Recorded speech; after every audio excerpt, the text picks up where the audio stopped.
ರಾಜಕೀಯ ಪ್ರೇರಿತ ಅಂತಿದ್ದಾರೆ, ಇನ್ನು ಕೆಲವರು ಇದನ್ನು ಕ್ಲೀನ್ ಚಿಟ್ ಸಿಕ್ಕರೂ ಕೂಡ ಇದನ್ನು ಮತ್ತೆ ದಾಳಿ ಮಾಡ್ತಾ ಇರುವಂಥದ್ದು ಸರಿಯಲ್ಲ ಅಂತಿದ್ದಾರೆ. ನೋಡೋಣ, ಯಾಕಂದರೆ ಈಗ ತಾನೇ ಆಗಿದೆ, ಅದು ಈಗ ಇನ್ನೂ ನಡೀತಾ ಇದೆ.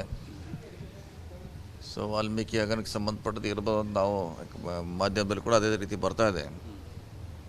ಈಗ ಇನ್ವೆಸ್ಟಿಗೇಷನ್ ಪೂರ್ತಿ ಆಗಬೇಕು, ಆದಮೇಲೆ ಇನ್ನು ಅವ್ರು ಹೇಳ್ಬೇಕು ಶಾಸಕರು ಯಾವ ಉದ್ದೇಶಕ್ಕೆ ರೇಡ್ ಆಗಿದೆ, ಏನು ಅವ್ರು ಪ್ರಶ್ನೆ ಕೇಳಿದಾರೆ, ಅವ್ರು ಹೇಳಿದ ಮೇಲೆ ಹೇಳಲಿಕ್ಕೆ ಸಾಧ್ಯ ಆಗ್ತೈತೆ. ಯಾಕಂದರೆ ಅಲ್ಲಿ ಒಳಗಡೆ ಏನು ನಡೀತಾ ಇದೆ, ಅವ್ರು ಏನು ಕೇಳ್ತಾ ಇದ್ದಾರೆ ಅದು ನಮ್ಗೆ ಗೊತ್ತಿಲ್ಲ. ಆದರೆ ಮೇಲ್ನೋಟಕ್ಕೆ ವಾಲ್ಮೀಕಿ ಕನೆಕ್ಟ್ ಇರ್ಬೋದು, ಅದಕ್ಕೋಸ್ಕರ ಆಗಿರ್ಬೋದು ಅಂತ ನಮ್ಮ ಊಹೆ ಇದೆ ಅಷ್ಟೇ. ಇದರಲ್ಲಿ ಸಚಿವರ ಪಾತ್ರನೇ ಇಲ್ಲ ಅಂತ ಈ ಹಿಂದೆ ಕ್ಲೀನ್ ಚಿಟ್ ಕೊಡಲಾಗಿತ್ತು, ಮತ್ತೆ ಈಗ ಈ ದಾಳಿಗಳು ನಡೀತಾ ಇರುವಂಥದ್ದು BJPಯ ರಾಜಕೀಯ ಪ್ರೇರಿತ ದಾಳಿ ಅನ್ನೋ ಥರದಲ್ಲಿ ಒಂದಿಷ್ಟು ಆರೋಪಗಳು ಇದ್ದೇ ಇರ್ತೈತೆ. ಅದು ಈ ರೀತಿ ಆದಾಗ ರಾಜಕೀಯ ಅಂತ ನಾವು ಹೇಳಿದರೆ ಅಪೋಸಿಷನ್ ಅವರು ಇದು ಕಾನೂನುಬದ್ಧ ಅಂತ ಅವ್ರು ಹೇಳ್ತಾರೆ. ಅದು ಅಂತಿಮವಾಗಿ ಹೋರಾಟ ನ್ಯಾಯಾಲಯ. ಸೊ ನ್ಯಾಯಾಲಯ ಒಂದೇ ಅದಕ್ಕೆ ಪರಿಹಾರ. ಈಗ ನಾವೇನು ಹೇಳಿದ್ರು ಅದನ್ನು ಲೆಕ್ಕಕ್ಕೆ ಬರೋಲ್ಲ, ಅವ್ರೇನು ಹೇಳಿದ್ರು ಲೆಕ್ಕಕ್ಕೆ ಬರೋಲ್ಲ. ಸೊ ಏನಿದ್ರು ನಾವು ಕ್ಲೀನ್ ಚೀಟ್ ತೆಗೆದುಕೊಳ್ಬೇಕಾದ್ರೆ ಅದು ನ್ಯಾಯಾಲಯ ಒಂದೇ ನಮಗೆ ಮಾರ್ಗ. ಸೊ ನೋಡೋಣ, ಸಾಯಂಕಾಲವರೆಗೆ ಬಹುಶಃ ಶಾಸಕರ ಫ್ರೀ ಆದ್ಮೇಲೆ ಮಾತಾಡ್ತೀವಿ, ಅದಕ್ಕೆ ಏನು ಕೇಳೋಣ, ಕೇಳಿದ್ಮೇಲೆ ಹೇಳ್ತೀವಿ. ಸರ್, ಈಗ ಜಾತಿ ಸಮೀಕ್ಷೆ ವಿಚಾರಕ್ಕೆ ಸಂಬಂಧಪಟ್ಟಂತೆ ಮತ್ತೆ ಹೊಸದಾಗಿ ಸಮೀಕ್ಷೆ ಫ್ರೆಶ್ ಹೈಕಮಾಂಡ್ ನಿರ್ಧಾರಕ್ಕೆ ಬಂದಿದೆ. ಈ ಹಿಂದೆ ಒಂದು ಸಮೀಕ್ಷೆ ಮಾಡಿತ್ತು, ಅದರಲ್ಲಿ ಏನು ಗೊಂದಲಗಳು ಸ್ಪಷ್ಟವಾಗಿಲ್ಲ. ಅವೈಜ್ಞಾನಿಕ ಅಂತಾರೆ, ಆದರೆ ಯಾವ ರೀತಿಯಾದಂಥ ಅವೈಜ್ಞಾನಿಕ ಅನ್ನುವಂಥದ್ದು ಸ್ಪಷ್ಟವಾಗಿಲ್ಲ. ಈಗಾಗಲೇ 187 ಕೋಟಿ ಅದಕ್ಕೆ ಖರ್ಚು ಮಾಡಿದೆ.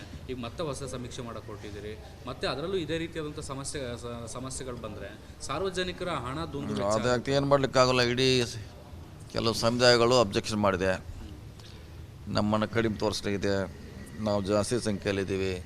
ಸೊ ಅವರು ನಾನಾ ಸಮಸ್ಯೆಗಳನ್ನು ಈಗಾಗಲೇ ಪ್ರಶ್ನೆ ಎತ್ತಿದ್ದಾರೆ. ಸೊ ಅದನ್ನು ಇಟ್ಕೊಂಡು ನಾವು ತರಾತುರಿಲಿ ಮಾಡೋದು ಸರಿಯಲ್ಲ. ಸೊ ಮತ್ತೊಂದು ಸಾರಿ ಮಾಡೋದ್ರಲ್ಲಿ ಏನು ತಪ್ಪೇನಿಲ್ಲ. ಯಾಕಂದರೆ ಇಲ್ಲಾಂದರೆ ಇದು ಶಾಶ್ವತವಾಗಿ ಸಿದ್ದರಾಮಯ್ಯ ಸರ್ಕಾರ ನಮಗೆ ಮೋಸ ಮಾಡಿದೆ ಅಂತ ಅಪಪ್ರಚಾರ ಆಗುತ್ತೆ.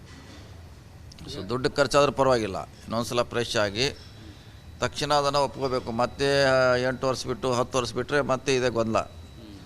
6 ತಿಂಗಳು ಟೈಮ್ ಕೊಟ್ಟಿದೆ, 6 ತಿಂಗಳಲ್ಲಿ ಇನ್ನೊಂದು ಸಲ ಫ್ರೆಶ್ ಆಗಲಿ ಅಥವಾ ಅವ್ರಿಗೇನು ಅವಕಾಶ ಕೊಡ್ತಾರೆ ಅಂದರೆ ಅವ್ರಿಗೇನಾರ ಅಬ್ಜೆಕ್ಷನ್ ಇದ್ದರೆ 6 ತಿಂಗಳಲ್ಲಿ ಸರಿ ಮಾಡಿ ಅದನ್ನ ತಕ್ಷಣ ಒಪ್ಕೊಂಡ್ರೆ ಪರಿಹಾರ ಆಗ್ತದೆ. ತಮ್ಮದೇ ಪಕ್ಷದಲ್ಲಿ ಇದಕ್ಕೆ ವಿರೋಧ ವ್ಯಕ್ತ ಆಗಿತ್ತು, ಈಗ ಮತ್ತೆ ಸರ್ವೆ ಆದಂಥ ಸಂದರ್ಭದಲ್ಲಿ ಅದಕ್ಕೂ ಕೂಡ ವಿರೋಧ ವ್ಯಕ್ತ ಆಗುವಂಥ ಇಲ್ಲ, ಇದು ಕೊನೆ ಇದಾವೆ. ಅದೇ ಹೇಳಿದ್ವಲ್ಲ, ತಕ್ಷಣ ಒಪ್ಕೊಂಡ್ರೆ ಇದೇನು ಸಮಸ್ಯೆ ಬರೋಲ್ಲ. ಈಗ ಅದು ಹೇಳ್ತಾರೆ ಇದು 8, 10 ವರ್ಷ 11 ವರ್ಷ ಹಳೆದಿದೆ, ಈಗ ವ್ಯತ್ಯಾಸ ಆಗಿರ್ಬೋದು ಅಂತ. ಸೊ ಯಾಕೆ ಅವ್ರಿಗೆ ಸಮಸ್ಯೆಗೆ ಆಸ್ಪದ ಕೊಡಬೇಕು? ಒಂದು ಸರಿ ಆಗಲಿ, ಇನ್ನೊಂದು ಸರಿ ಆಗಲಿ, ಏನು ತಪ್ಪೇನಿಲ್ಲ. ಆದರೆ ಅದು 6 ತಿಂಗಳಲ್ಲಿ 60 ಡೇಸಲ್ಲಿ ಸಂಪೂರ್ಣವಾಗಿ ಸಮಸ್ಯೆ ಬಗೆಹರಿಬೇಕು. ಸರ್, ಈಗ ಸಚಿವ ಸಂಪುಟ ಪುನರ್ರಚನೆ ಬಗ್ಗೆ ಚರ್ಚೆಗಳು ಬರ್ತಾ ಇದ್ದಾವೆ, KPCC ಅಧ್ಯಕ್ಷರ ಬದಲಾವಣೆ ಬಗ್ಗೆ ಚರ್ಚೆಗಳು ಕೇಳಿ ಬರ್ತಾ ಇದ್ದಾವೆ. ನಿನ್ನೆ CM DCM ಹೈಕಮಾಂಡ್ ಭೇಟಿಯಾಗಿದ್ದಾರೆ, ಮತ್ತೆ ನಾಳೆ ಬರ್ತಿದ್ದಾರೆ. ಸೊ ಇದಕ್ಕೆ ಸಂಬಂಧಪಟ್ಟಂತೆ ಏನಾದರೂ ಬೆಳವಣಿಗೆಗಳಾಗ್ತಾ ಇದ್ದಾವೆ? ನೀವು ಇಲ್ಲ, ನಮಗೂ CM ಅವರು ಸಿಕ್ಕಿಲ್ಲ, ಅವರು ಹೋದರು. ಯಾಕಂದ್ರೆ ನಮ್ಗೆ ಕೂಡ ಸಿಕ್ಕಿಲ್ಲ. ಹೋದ್ಮೇಲೆ ಚರ್ಚೆ ಮಾಡ್ತೀವಿ, ಏನಾಗಿದೆ ಗೊತ್ತಿಲ್ಲ ನಮಗೆ. ಸೊ ಮಂತ್ರಿಮಂಡಲ ವಿಸ್ತರಣೆ ಬಗ್ಗೆ, ಅಧ್ಯಕ್ಷ ಬಗ್ಗೆ ಏನು ಚರ್ಚೆ ಆಗಿದೆ ಹೈಕಮಾಂಡ್ ಮಟ್ಟದಲ್ಲಿ ಗೊತ್ತಿಲ್ಲ. ಸೊ ಅವ್ರ ಜೊತೆ ಚರ್ಚೆ ಮಾಡಿದಾಗ ಹೇಳ್ತೀನಿ. ಈಗ ಅಧ್ಯಕ್ಷರ ಬದಲಾವಣೆ ವಿಚಾರದಲ್ಲಿ ತಮ್ಮ ಹೆಸರು ಕೂಡ ಮುಂಚೂಣಿಯಲ್ಲಿ ಬರ್ತಾ ಇದೆ, ರಾಜ್ಯದಲ್ಲಿ ಸಾಕಷ್ಟು ಚರ್ಚೆ ಆಗ್ತಾ ಇದೆ ವಿಚಾರ, ತಮ್ಮ ಹೆಸರು ಮುಂಚೂಣಿ ಚರ್ಚೆ ಆಗ್ತಾ ಇದೆ. ಇನ್ನೂ ಅವ್ರು ಸಿಕ್ಕಿಲ್ಲ, ಯಾರು ಹೇಳಬೇಕಾದ್ರೆ ಪಾರ್ಟಿ ರೈಟ್ ಪರ್ಸನ್ ಇನ್ನೂ ನಮಗೆ ಸಿಕ್ಕಿಲ್ಲ. ಸೊ ಅವ್ರ ಜೊತೆ ಮಾತಾಡ್ತೀವಿ, ಮಾತಾಡಿದ್ಮೇಲೆ ಹೇಳ್ತೀವಿ. ರಾಜಕೀಯ ಪ್ರೇರಿತ ಅಂತಿದ್ದಾರೆ, ಇನ್ನು ಕೆಲವರು ಇದನ್ನು ಕ್ಲೀನ್ ಚಿಟ್ ಸಿಕ್ಕರೂ ಕೂಡ ಇದನ್ನು ಮತ್ತೆ ದಾಳಿ ಮಾಡ್ತಾ ಇರುವಂಥದ್ದು ಸರಿಯಲ್ಲ ಅಂತಿದ್ದಾರೆ. ನೋಡೋಣ, ಯಾಕಂದರೆ ಈಗ ತಾನೇ ಆಗಿದೆ, ಅದು ಈಗ ಇನ್ನೂ ನಡೀತಾ ಇದೆ. ಸೊ ವಾಲ್ಮೀಕಿ ಹಗರಣಕ್ಕೆ ಸಂಬಂಧಪಟ್ಟದ್ದು ಇರ್ಬೋದು ಅಂತ ನಾವು ಮಾಧ್ಯಮದಲ್ಲಿ ಕೂಡ ಅದೇ ರೀತಿ ಬರ್ತಾ ಇದೆ. ಈಗ ಇನ್ವೆಸ್ಟಿಗೇಷನ್ ಪೂರ್ತಿ ಆಗಬೇಕು, ಆದಮೇಲೆ ಇನ್ನು ಅವ್ರು ಹೇಳ್ಬೇಕು ಶಾಸಕರು ಯಾವ ಉದ್ದೇಶಕ್ಕೆ ರೇಡ್ ಆಗಿದೆ, ಏನು ಅವ್ರು ಪ್ರಶ್ನೆ ಕೇಳಿದಾರೆ, ಅವ್ರು ಹೇಳಿದ ಮೇಲೆ ಹೇಳಲಿಕ್ಕೆ ಸಾಧ್ಯ ಆಗ್ತೈತೆ. ಯಾಕಂದರೆ ಅಲ್ಲಿ ಒಳಗಡೆ ಏನು ನಡೀತಾ ಇದೆ, ಅವ್ರು ಏನು ಕೇಳ್ತಾ ಇದ್ದಾರೆ ಅದು ನಮ್ಗೆ ಗೊತ್ತಿಲ್ಲ. ಆದರೆ ಮೇಲ್ನೋಟಕ್ಕೆ ವಾಲ್ಮೀಕಿ ಕನೆಕ್ಟ್ ಇರ್ಬೋದು, ಅದಕ್ಕೋಸ್ಕರ ಆಗಿರ್ಬೋದು ಅಂತ ನಮ್ಮ ಊಹೆ ಇದೆ ಅಷ್ಟೇ. ಇದರಲ್ಲಿ ಸಚಿವರ ಪಾತ್ರನೇ ಇಲ್ಲ ಅಂತ ಈ ಹಿಂದೆ ಕ್ಲೀನ್ ಚಿಟ್ ಕೊಡಲಾಗಿತ್ತು, ಮತ್ತೆ ಈಗ ಈ ದಾಳಿಗಳು ನಡೀತಾ ಇರುವಂಥದ್ದು BJPಯ ರಾಜಕೀಯ ಪ್ರೇರಿತ ದಾಳಿ ಅನ್ನೋ ಥರದಲ್ಲಿ ಒಂದಿಷ್ಟು ಆರೋಪಗಳು ಇದ್ದೇ ಇರ್ತೈತೆ. ಅದು ಈ ರೀತಿ ಆದಾಗ ರಾಜಕೀಯ ಅಂತ ನಾವು ಹೇಳಿದರೆ ಅಪೋಸಿಷನ್ ಅವರು ಇದು ಕಾನೂನುಬದ್ಧ ಅಂತ ಅವ್ರು ಹೇಳ್ತಾರೆ. ಅದು ಅಂತಿಮವಾಗಿ ಹೋರಾಟ ನ್ಯಾಯಾಲಯ. ಸೊ ನ್ಯಾಯಾಲಯ ಒಂದೇ ಅದಕ್ಕೆ ಪರಿಹಾರ. ಈಗ ನಾವೇನು ಹೇಳಿದ್ರು ಅದನ್ನು ಲೆಕ್ಕಕ್ಕೆ ಬರೋಲ್ಲ, ಅವ್ರೇನು ಹೇಳಿದ್ರು ಲೆಕ್ಕಕ್ಕೆ ಬರೋಲ್ಲ. ಸೊ ಏನಿದ್ರು ನಾವು ಕ್ಲೀನ್ ಚೀಟ್ ತೆಗೆದುಕೊಳ್ಬೇಕಾದ್ರೆ ಅದು ನ್ಯಾಯಾಲಯ ಒಂದೇ ನಮಗೆ ಮಾರ್ಗ. ಸೊ ನೋಡೋಣ, ಸಾಯಂಕಾಲವರೆಗೆ ಬಹುಶಃ ಶಾಸಕರ ಪ್ರಿಯ ಮಾತಾಡ್ತೀವಿ, ಅದಕ್ಕೆ ಏನು ಕೇಳೋಣ, ಕೇಳಿದ್ಮೇಲೆ ಹೇಳ್ತೀವಿ.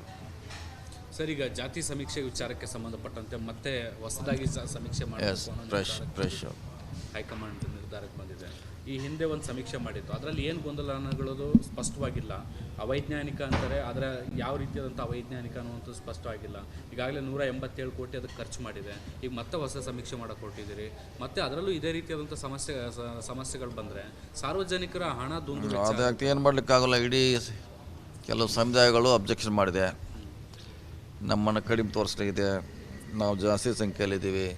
ಸೊ ಅವರು ನಾನಾ ಸಮಸ್ಯೆಗಳನ್ನು ಈಗಾಗಲೇ ಪ್ರಶ್ನೆ ಎತ್ತಿದ್ದಾರೆ. ಸೊ ಅದನ್ನು ಇಟ್ಕೊಂಡು ನಾವು ತರಾತುರಿಲಿ ಮಾಡೋದು ಸರಿಯಲ್ಲ. ಸೊ ಮತ್ತೊಂದು ಸಾರಿ ಮಾಡೋದ್ರಲ್ಲಿ ಏನು ತಪ್ಪೇನಿಲ್ಲ. ಯಾಕಂದರೆ ಇಲ್ಲಾಂದರೆ ಇದು ಶಾಶ್ವತವಾಗಿ ಸಿದ್ದರಾಮಯ್ಯ ಸರ್ಕಾರ ನಮಗೆ ಮೋಸ ಮಾಡಿದೆ ಅಂತ ಅಪಪ್ರಚಾರ ಆಗುತ್ತೆ. ಸೊ ದುಡ್ಡು ಖರ್ಚಾದ್ರೂ ಪರವಾಗಿಲ್ಲ, ಇನ್ನೊಂದು ಸಲ ಫ್ರೆಶ್ ಆಗಿ ತಕ್ಷಣ ಅದನ್ನು ಒಪ್ಕೋಬೇಕು. ಮತ್ತೆ 8 ವರ್ಷ ಬಿಟ್ಟು 10 ವರ್ಷ ಬಿಟ್ಟರೆ ಮತ್ತೆ ಇದೆ ಗೊಂದಲ. 6 ತಿಂಗಳ ಟೈಮ್ ಕೊಟ್ಟಿದೆ, 6 ತಿಂಗಳಲ್ಲಿ ಇನ್ನೊಂದು ಸಲ ಫ್ರೆಶ್ ಆಗಲಿ ಅಥವಾ ಅವ್ರಿಗೇನು ಅವಕಾಶ ಕೊಡ್ತಾರೆ ಅಂದರೆ ಅವ್ರಿಗೇನಾರ ಅಬ್ಜೆಕ್ಷನ್ ಇದ್ದರೆ 6 ತಿಂಗಳಲ್ಲಿ ಸರಿ ಮಾಡಿ ಅದನ್ನ ತಕ್ಷಣ ಒಪ್ಕೊಂಡ್ರೆ ಪರಿಹಾರ ಆಗ್ತದೆ. ತಮ್ಮದೇ ಪಕ್ಷದಲ್ಲಿ ಇದಕ್ಕೆ ವಿರೋಧ ವ್ಯಕ್ತ ಆಗಿತ್ತು. ಈಗ ಮತ್ತೆ ಸರ್ವೆ ಆದಂಥ ಸಂದರ್ಭದಲ್ಲಿ ಅದಕ್ಕೂ ಕೂಡ ವಿರೋಧ ವ್ಯಕ್ತ ಆಗುವಂಥ ಇಲ್ಲ, ಇದು ಕೊನೆಯದಾವೆ. ಅದೇ ಹೇಳಿದ್ವಲ್ಲ, ತಕ್ಷಣ ಒಪ್ಕೊಂಡ್ರೆ ಇದೇನು ಸಮಸ್ಯೆ ಬರೋಲ್ಲ.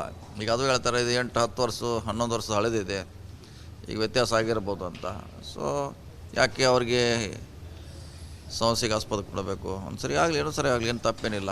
ಆದರೆ ಅದು 6 ತಿಂಗಳಲ್ಲಿ 60 ಡೇಸಲ್ಲಿ ಸಂಪೂರ್ಣವಾಗಿ ಈ ಸಮಸ್ಯೆ ಬಗೆಹರಿಬೇಕು. ಸರ್, ಈಗ ಸಚಿವ ಸಂಪುಟ ಪುನರ್ರಚನೆ ಬಗ್ಗೆ ಚರ್ಚೆಗಳು ಬರ್ತಾ ಇದ್ದಾವೆ. KPCC ಅಧ್ಯಕ್ಷರ ಬದಲಾವಣೆ ಬಗ್ಗೆ ಚರ್ಚೆಗಳು ಕೇಳಿ ಬರ್ತಾ ಇದ್ದಾವೆ. ನಿನ್ನೆ CM DCM ಹೈಕಮಾಂಡ್ ಭೇಟಿಯಾಗಿದ್ದಾರೆ, ಮತ್ತೆ ನಾಳೆ ಬರ್ತಿದ್ದಾರೆ. ಸೊ ಇದಕ್ಕೆ ಸಂಬಂಧಪಟ್ಟಂತೆ ಏನಾದರೂ ಬೆಳವಣಿಗೆಗಳಾಗ್ತಾ ಇದ್ದಾವೆ? ನೀವು ಇಲ್ಲ, ನಮಗೂ CM ಅವರು ಸಿಕ್ಕಿಲ್ಲ, ಅವರು ಹೋದರು. ಯಾಕಂದ್ರೆ ನಮ್ಗೆ ಕೂಡ ಸಿಕ್ಕಿಲ್ಲ. ನೀವು ಹೋದ್ಮೇಲೆ ಚರ್ಚೆ ಮಾಡ್ತೀವಿ, ಏನಾಗಿದೆ ಗೊತ್ತಿಲ್ಲ ನಮಗೆ. ಸೊ ಮಂತ್ರಿಮಂಡಲ ವಿಸ್ತರಣೆ ಬಗ್ಗೆ, ಅಧ್ಯಕ್ಷ ಬಗ್ಗೆ ಏನು ಚರ್ಚೆ ಆಗಿದೆ ಹೈಕಮಾಂಡ್ ಮಟ್ಟದಲ್ಲಿ ಗೊತ್ತಿಲ್ಲ. ಸೊ ಅವ್ರ ಜೊತೆ ಚರ್ಚೆ ಮಾಡಿದಾಗ ಹೇಳ್ತೀನಿ. ಈಗ ಅಧ್ಯಕ್ಷರ ಬದಲಾವಣೆ ವಿಚಾರದಲ್ಲಿ ತಮ್ಮ ಹೆಸರು ಕೂಡ ಮುಂಚೂಣಿಯಲ್ಲಿ ಬರ್ತಾ ಇದೆ. ರಾಜ್ಯದಲ್ಲಿ ಸಾಕಷ್ಟು ಚರ್ಚೆ ಆಗ್ತಾ ಇದೆ ವಿಚಾರ. ತಮ್ಮ ಹೆಸರು ಮುಂಚೂಣಿ ಚರ್ಚೆ ಆಗ್ತಾ ಇದೆ, ಇನ್ನೂ ಅವ್ರು ಸಿಕ್ಕಿಲ್ಲ. ಅವ್ರು ಯಾರು ಹೇಳಬೇಕಾದ್ರೆ ಪಾರ್ಟಿ ರೈಟ್ ಪರ್ಸನ್ ಇನ್ನೂ ನಮಗೆ ಸಿಕ್ಕಿಲ್ಲ. ಸೊ ಅವ್ರ ಜೊತೆ ಮಾತಾಡ್ತೀವಿ, ಮಾತಾಡಿದ್ಮೇಲೆ ಹೇಳ್ತೀವಿ. ರಾಜಕೀಯ ಪ್ರೇರಿತ ಅಂತಿದ್ದಾರೆ, ಇನ್ನು ಕೆಲವರು ಇದನ್ನು ಕ್ಲೀನ್ ಚಿಟ್ ಸಿಕ್ಕರೂ ಕೂಡ ಮತ್ತೆ ದಾಳಿ ಮಾಡ್ತಾ ಇರುವಂಥದ್ದು ಸರಿಯಲ್ಲ ಅಂತಿದ್ದಾರೆ. ನೋಡೋಣ, ಯಾಕಂದರೆ ಈಗ ತಾನೇ ಆಗಿದೆ, ಅದು ಈಗ ಇನ್ನೂ ನಡೀತಾ ಇದೆ.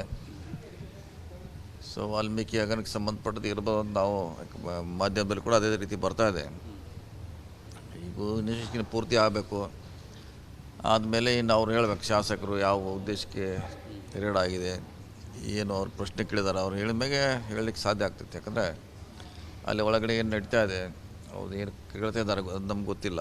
ಆದರೆ ಮೇಲ್ನೋಟಕ್ಕೆ ವಾಲ್ಮೀಕಿ ಕನೆಕ್ಟ್ ಇರ್ಬೋದು, ಅದಕ್ಕೋಸ್ಕರ ಆಗಿರ್ಬೋದು ಅಂತ ನಮ್ಮ ಊಹೆ ಇದೆ ಅಷ್ಟೇ. ಇದರಲ್ಲಿ ಸಚಿವರ ಪಾತ್ರನೇ ಇಲ್ಲ ಅಂತ ಈ ಹಿಂದೆ ಕ್ಲೀನ್ ಚಿಟ್ ಕೊಡಲಾಗಿತ್ತು. ಮತ್ತೆ ಈಗ ಈ ದಾಳಿಗಳು ನಡೀತಾ ಇರುವಂಥದ್ದು BJPಯ ರಾಜಕೀಯ ಪ್ರೇರಿತ ದಾಳಿ ಅನ್ನೋ ಥರದಲ್ಲಿ ಒಂದಿಷ್ಟು ಆರೋಪಗಳು ಇದ್ದೇ ಇರ್ತೈತೆ. ಅದು ಈ ರೀತಿ ಆದಾಗ ರಾಜಕೀಯ ಅಂತ ನಾವು ಹೇಳಿದರೆ ಅಪೋಸಿಷನ್ ಅವರು ಇದು ಕಾನೂನುಬದ್ಧ ಅಂತ ಅವ್ರು ಹೇಳ್ತಾರೆ. ಅದು ಅಂತಿಮವಾಗಿ ಹೋರಾಟ ನ್ಯಾಯಾಲಯ. ಸೊ ನ್ಯಾಯಾಲಯ ಒಂದೇ ಅದಕ್ಕೆ ಪರಿಹಾರ. ಈಗ ನಾವೇನು ಹೇಳಿದ್ರು ಅದನ್ನು ಲೆಕ್ಕಕ್ಕೆ ಬರೋಲ್ಲ, ಅವ್ರು ಏನು ಹೇಳಿದ್ರು ಲೆಕ್ಕಕ್ಕೆ ಬರೋಲ್ಲ. ಸೊ ಏನಿದ್ರು ನಾವು ಕ್ಲೀನ್ ಚೀಟ್ ತೆಗೆದುಕೊಳ್ಬೇಕಾದ್ರೆ ಅದು ನ್ಯಾಯಾಲಯ ಒಂದೇ ನಮಗೆ ಮಾರ್ಗ. ಸೊ ನೋಡೋಣ, ಸಾಯಂಕಾಲವರೆಗೆ ಬಹುಶಃ ಶಾಸಕರ ಪ್ರಿಯ ಮಾತಾಡ್ತೀವಿ, ಅದಕ್ಕೆ ಏನು ಕೇಳೋಣ, ಕೇಳಿದ್ಮೇಲೆ ಹೇಳ್ತೀವಿ. ಸರ್, ಈಗ ಜಾತಿ ಸಮೀಕ್ಷೆ ವಿಚಾರಕ್ಕೆ ಸಂಬಂಧಪಟ್ಟಂತೆ ಮತ್ತೆ ಹೊಸದಾಗಿ ಸಮೀಕ್ಷೆ ಫ್ರೆಶ್ ಹೈಕಮಾಂಡ್ ನಿರ್ಧಾರಕ್ಕೆ ಬಂದಿದೆ. ಈ ಹಿಂದೆ ಒಂದು ಸಮೀಕ್ಷೆ ಮಾಡಿತ್ತು, ಅದರಲ್ಲಿ ಏನು ಗೊಂದಲ ಅನ್ನೋದು ಸ್ಪಷ್ಟವಾಗಿಲ್ಲ. ಅವೈಜ್ಞಾನಿಕ ಅಂತಾರೆ, ಆದರೆ ಯಾವ ರೀತಿಯಾದಂಥ ಅವೈಜ್ಞಾನಿಕ ಅನ್ನುವಂಥದ್ದು ಸ್ಪಷ್ಟವಾಗಿಲ್ಲ.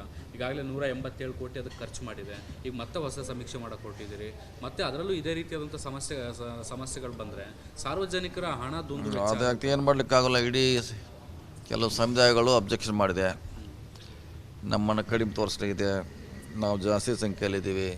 ಸೊ ಅವರು ನಾನಾ ಸಮಸ್ಯೆಗಳನ್ನು ಈಗಾಗಲೇ ಪ್ರಶ್ನೆ ಎತ್ತಿದ್ದಾರೆ. ಸೊ ಅದನ್ನು ಇಟ್ಕೊಂಡು ನಾವು ತರಾತುರಿಲಿ ಮಾಡೋದು ಸರಿಯಲ್ಲ. ಸೊ ಮತ್ತೊಂದು ಸಾರಿ ಮಾಡೋದ್ರಲ್ಲಿ ಏನು ತಪ್ಪೇನಿಲ್ಲ. ಯಾಕಂದರೆ ಇಲ್ಲಾಂದರೆ ಇದು ಶಾಶ್ವತವಾಗಿ ಸಿದ್ದರಾಮಯ್ಯ ಸರ್ಕಾರ ನಮಗೆ ಮೋಸ ಮಾಡಿದೆ ಅಂತ ಅಪಪ್ರಚಾರ ಆಗುತ್ತೆ. ಸೊ ದುಡ್ಡು ಖರ್ಚಾದ್ರೆ ಪರವಾಗಿಲ್ಲ, ಇನ್ನೊಂದು ಸಲ ಫ್ರೆಶ್ ಆಗಿ ತಕ್ಷಣ ಅದನ್ನು ಒಪ್ಕೋಬೇಕು. ಮತ್ತೆ 8 ವರ್ಷ ಬಿಟ್ಟು 10 ವರ್ಷ ಬಿಟ್ಟರೆ ಮತ್ತೆ ಇದೆ ಗೊಂದಲ. 6 ತಿಂಗಳು ಟೈಮ್ ಕೊಟ್ಟಿದೆ, 6 ತಿಂಗಳಲ್ಲಿ ಇನ್ನೊಂದು ಸಲ ಫ್ರೆಶ್ ಆಗಲಿ ಅಥವಾ ಅವ್ರಿಗೇನು ಅವಕಾಶ ಕೊಡ್ತಾರೆ ಅಂದರೆ ಅವ್ರಿಗೇನಾರ ಅಬ್ಜೆಕ್ಷನ್ ಇದ್ದರೆ 6 ತಿಂಗಳಲ್ಲಿ ಸರಿ ಮಾಡಿ ಅದನ್ನ ತಕ್ಷಣ ಒಪ್ಕೊಂಡ್ರೆ ಪರಿಹಾರ ಆಗ್ತದೆ. ಈಗ ತಮ್ಮದೇ ಪಕ್ಷದಲ್ಲಿ ಇದಕ್ಕೆ ವಿರೋಧ ವ್ಯಕ್ತ ಆಗಿತ್ತು, ಈಗ ಮತ್ತೆ ಸರ್ವೆ ಆದಂಥ ಸಂದರ್ಭದಲ್ಲಿ ಅದಕ್ಕೂ ಕೂಡ ವಿರೋಧ ವ್ಯಕ್ತ ಆಗುವಂಥ ಇಲ್ಲ, ಇದು ಕೊನೆಯದಾವೆ, ಅದೇ ಹೇಳಿದ್ವಲ್ಲ, ತಕ್ಷಣ ಒಪ್ಕೊಂಡ್ರೆ ಇದೇನು ಸಮಸ್ಯೆ ಬರೋಲ್ಲ. ಈಗ ಅದು ಹೇಳ್ತಾರೆ ಇದು 8, 10 ವರ್ಷ 11 ವರ್ಷ ಹಳೆದಿದೆ, ಈಗ ವ್ಯತ್ಯಾಸ ಆಗಿರ್ಬೋದು ಅಂತ. ಸೊ ಯಾಕೆ ಅವ್ರಿಗೆ ಸಮಸ್ಯೆಗೆ ಆಸ್ಪದ ಕೊಡಬೇಕು? ಒಂದು ಸರಿ ಆಗಲಿ, ಏನೋ ಸರಿ ಆಗಲಿ, ಏನು ತಪ್ಪೇನಿಲ್ಲ. ಆದರೆ ಅದು 6 ತಿಂಗಳಲ್ಲಿ 60 ಡೇಸಲ್ಲಿ ಸಂಪೂರ್ಣವಾಗಿ ಈ ಸಮಸ್ಯೆ ಬಗೆಹರಿಬೇಕು. ಸರ್, ಈಗ ಸಚಿವ ಸಂಪುಟ ಪುನರ್ರಚನೆ ಬಗ್ಗೆ ಚರ್ಚೆಗಳು ಬರ್ತಾ ಇದ್ದಾವೆ, KPCC ಅಧ್ಯಕ್ಷರ ಬದಲಾವಣೆ ಬಗ್ಗೆ ಚರ್ಚೆಗಳು ಕೇಳಿ ಬರ್ತಾ ಇದ್ದಾವೆ. ನಿನ್ನೆ CM DCM ಹೈಕಮಾಂಡ್ ಭೇಟಿಯಾಗಿದ್ದಾರೆ, ಮತ್ತೆ ನಾಳೆ ಬರ್ತಿದ್ದಾರೆ. ಸೊ ಇದಕ್ಕೆ ಸಂಬಂಧಪಟ್ಟಂತೆ ಏನಾದರೂ ಬೆಳವಣಿಗೆಗಳಾಗ್ತಾ ಇದ್ದಾವೆ? ನೀವು ಇಲ್ಲ, ನಮಗೂ CM ಅವರು ಸಿಕ್ಕಿಲ್ಲ, ಅವರು ಹೋದರು, ಯಾಕಂದ್ರೆ ನಮ್ಗೆ ಕೂಡ ಸಿಕ್ಕಿಲ್ಲ. ಇನ್ನು ಹೋದ್ಮೇಲೆ ಚರ್ಚೆ ಮಾಡ್ತೀವಿ, ಏನಾಗಿದೆ ಗೊತ್ತಿಲ್ಲ ನಮಗೆ. ಸೊ ಮಂತ್ರಿಮಂಡಲ ವಿಸ್ತರಣೆ ಬಗ್ಗೆ, ಅಧ್ಯಕ್ಷ ಬಗ್ಗೆ ಏನು ಚರ್ಚೆ ಆಗಿದೆ ಹೈಕಮಾಂಡ್ ಮಟ್ಟದಲ್ಲಿ ಗೊತ್ತಿಲ್ಲ. ಸೊ ಅವ್ರ ಜೊತೆ ಚರ್ಚೆ ಮಾಡಿದಾಗ ಹೇಳ್ತೀನಿ. ಈಗ ಅಧ್ಯಕ್ಷರ ಬದಲಾವಣೆ ವಿಚಾರದಲ್ಲಿ ತಮ್ಮ ಹೆಸರು ಕೂಡ ಮುಂಚೂಣಿಯಲ್ಲಿ ಬರ್ತಾ ಇದೆ, ರಾಜ್ಯದಲ್ಲಿ ಸಾಕಷ್ಟು ಚರ್ಚೆ ಆಗ್ತಾ ಇದೆ ವಿಚಾರ, ತಮ್ಮ ಹೆಸರು ಮುಂಚೂಣಿ ಚರ್ಚೆ ಆಗ್ತಾ ಇದೆ. ಇನ್ನೂ ಅವ್ರು ಸಿಕ್ಕಿಲ್ಲ, ಅವ್ರು ಯಾರು ಹೇಳಬೇಕಾದ್ರೆ ಪಾರ್ಟಿ ರೈಟ್ ಪರ್ಸನ್ ಇನ್ನೂ ನಮಗೆ ಸಿಕ್ಕಿಲ್ಲ. ಸೊ ಅವ್ರ ಜೊತೆ ಮಾತಾಡ್ತೀವಿ, ಮಾತಾಡಿದ್ಮೇಲೆ ಹೇಳ್ತೀವಿ.